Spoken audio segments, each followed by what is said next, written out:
Alien Earth just dropped one of the biggest plot points I think I've ever seen in this franchise, and it's kinda concerning. Watch. This ship collected 5 different life forms from the darkest corners of the universe. Each one a unique, deadly species. Monsters.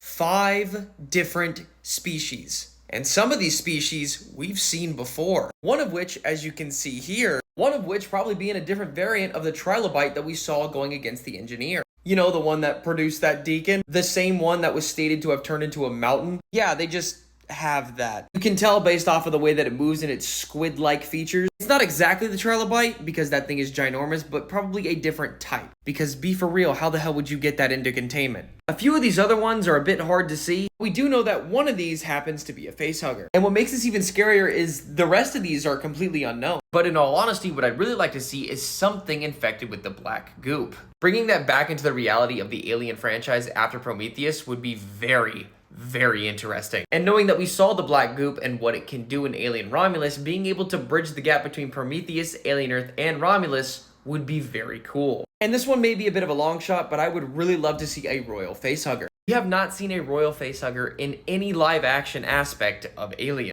There was one that looked similar to the royal facehugger in Alien 3, but that was not a royal facehugger. That one was, and I quote, labeled to be a super facehugger. But even with all that being said, knowing full well I, among many other Alien fans, want this more than anything, there are a few things that don't make sense. First off, how the hell did you get any of these into containment? I feel this should be damn near impossible, let alone 5 of the most dangerous things, as stated in the trailer, being put into containment. You don't just pick it up, put it in containment, and say, yeah, that's it.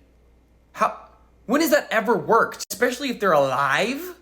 If they're alive, you're dead. Second being, this all takes place on Earth. So does Earth become a shit show, a hellscape? Or do half of these, if not all of them, except the xenomorph, just die on impact when the ship crashes? Because we do know that a group of people are going to look for the different things that came from this ship, different corporations, not just Weyland-Yutani. Because the components within the ship, as we know, are very valuable. And each corporation wants their hands on it to weaponize it. But we all know that's going to be the downfall of all the corporations, except Weyland-Yutani. So I'm confused more than anything how this is going to play out within the franchise to continue the rest of the movies that exist within Alien. All I can say though is this is a dream come true for multiple Alien fans, including myself. Different aspects, different possibilities. Let's just hope they don't screw it up.